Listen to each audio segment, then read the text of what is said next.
Today we are gonna go over how to deadlift. The deadlift is an important exercise, if not the most important exercise that we do in the weight room, because it is literally the movement that you perform most often in your daily life. You are going to pick things up, whether you're 5 years old or 95 years old. A barbell allows you to perform that movement in an ergonomic fashion because it stays right over the middle of your foot. A barbell, despite its reputation for being scary and injuring you, is actually the safest thing you can pick up on this planet, or one of them.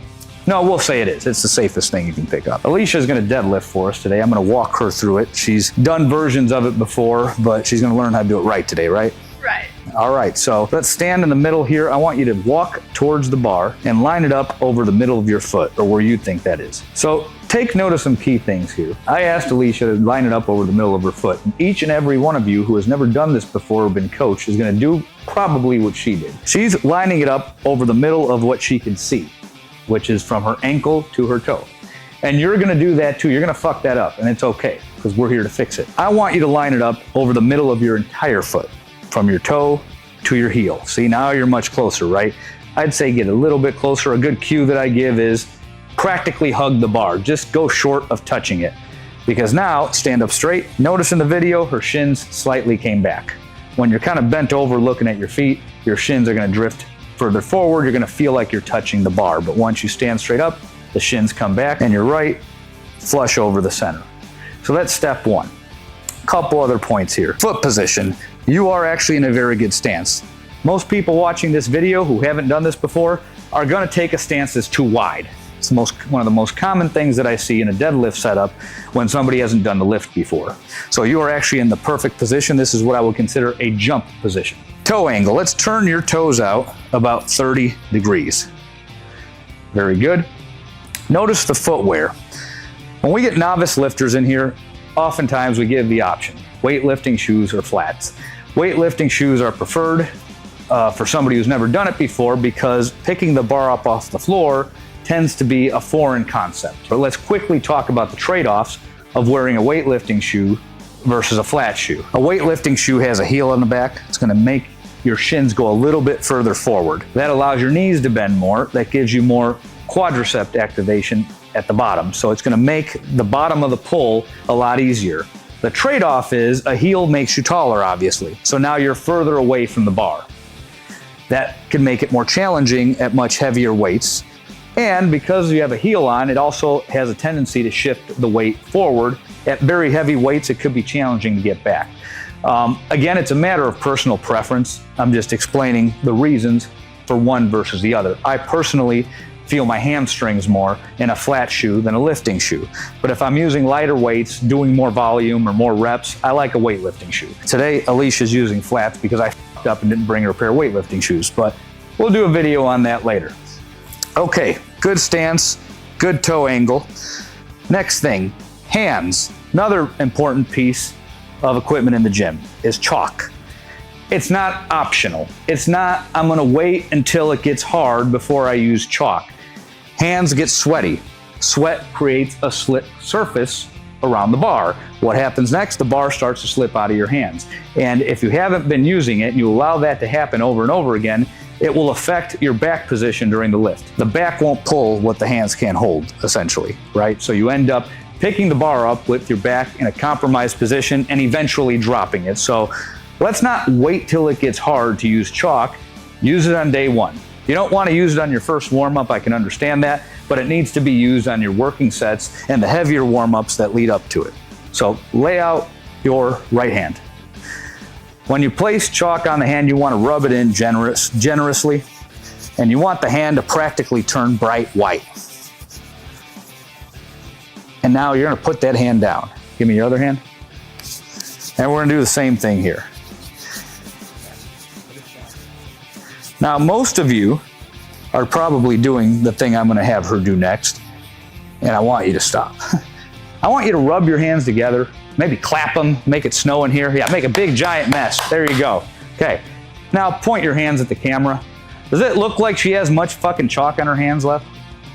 No, it's all come off. So it's not like an ointment that you're rubbing in. It's a powder that you want to stay on your hands. The next point of contact is going to be the bar, okay? Let's try that again. And if you don't clean that shit up when you're done, the gym owner is within his rights to kick you the fuck out of his gym. I want you to reach down and grab the bar, but before you do that, I want you to keep one thing in mind.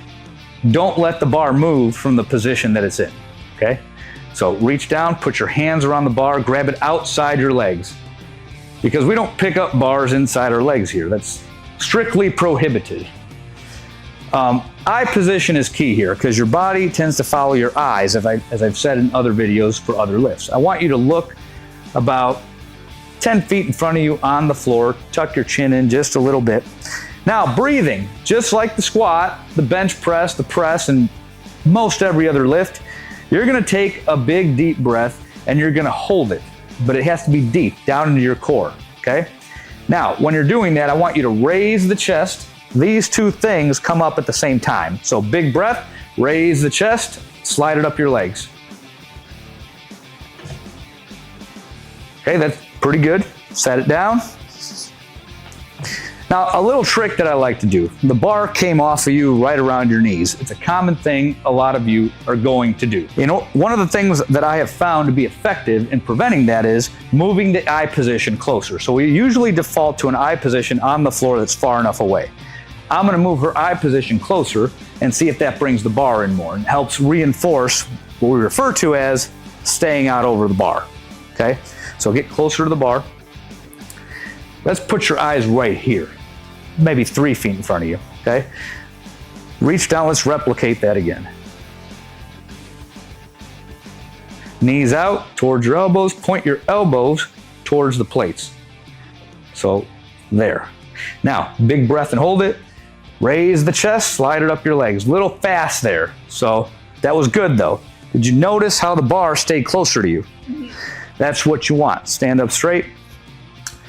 Now, the thing that makes the deadlift more difficult than a lift like an RDL, a bench press, a squat, even a press, is that it's stopped on the floor. It's stopped on the floor, nothing is moving except you. Versus when you're squatting, you're lowering your body, your glutes, your hamstrings, your quads, everything is stretching on the way down and creating a rebound effect that allows you to come up. You're guiding the bar down through that eccentric. Here, you have to overcome this thing being stopped. So you've heard the term brace yourself? Yes. Yeah, that's the concept here. You're bracing yourself and you're generating a bunch of force without even moving. So this is the analogy I like to use. When you're picking up a bar from the floor, you're towing it. You're not just pulling it, right? So in order to tow it, you have to slowly rev the engine up until the thing starts moving. Once it's in motion, you can do what?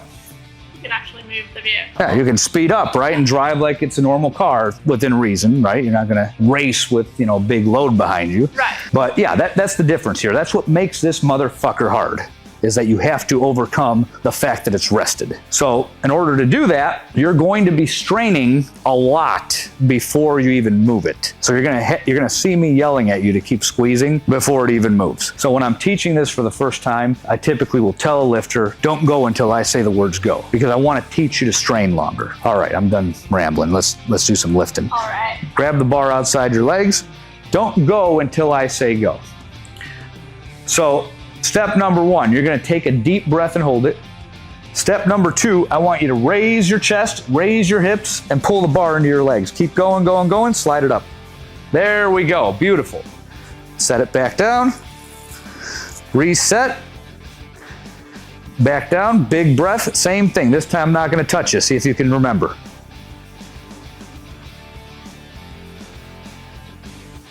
Go ahead.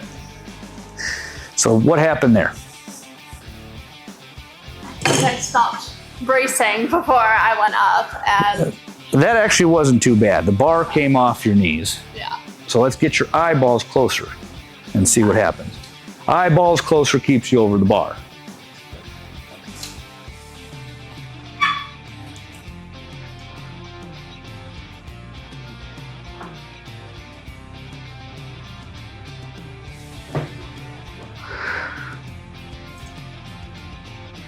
So let's try a different correction here. Try to brush your knees with it and slide it up your thighs. See if that helps.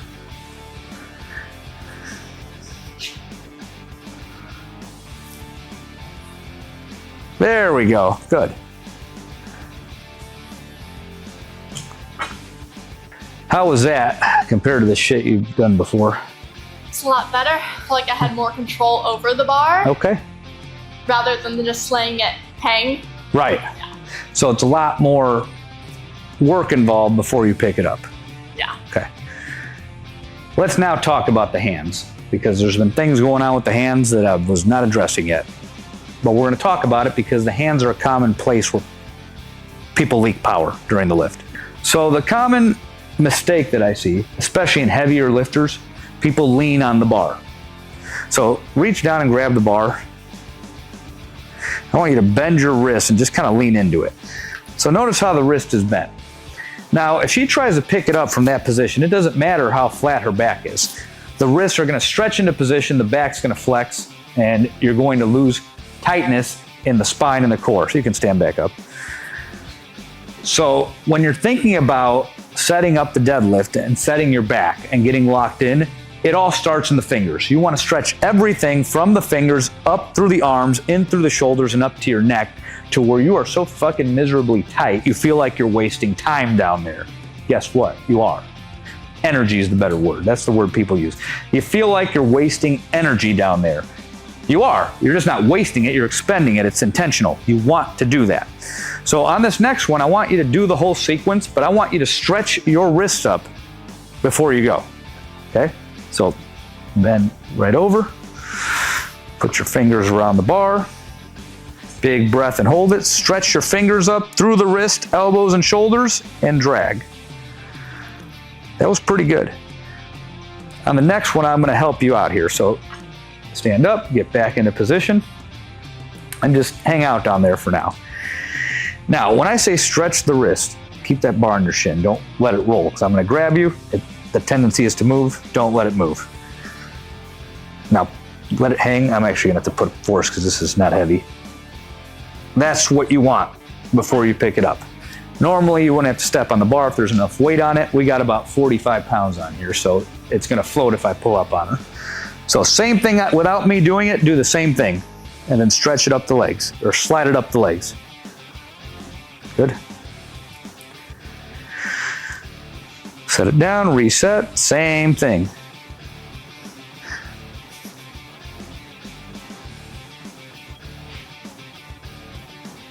Up the legs. Now hold it at the top. Let's talk about lockout here. So at the bottom of a deadlift, your quads are extending the knees.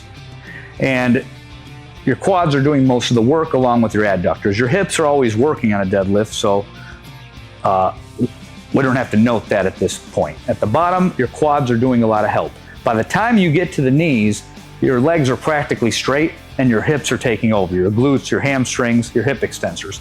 When you're getting past the knees, you got to resist the urge to try and muscle it up with your back. You want to use the hips, which means when you get to the top, you're going to extend forward, chest up, shoulders back, and that is the finished position. What you were doing earlier was you were kind of stopping here. So you weren't all the way here. So that comes from the hips. The reason that happens is because people are very focused on what their back is doing, and they're thinking they're pulling with their back, and they kind of end here. You want to remember to clench your ass cheeks together and push into the bar. And then raise the chest, get the shoulders back like you're standing tall. So set it down, let's do another one.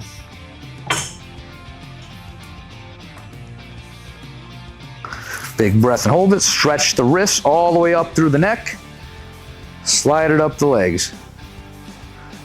Hips forward, chest up. There we go. Very nice. That is what you want.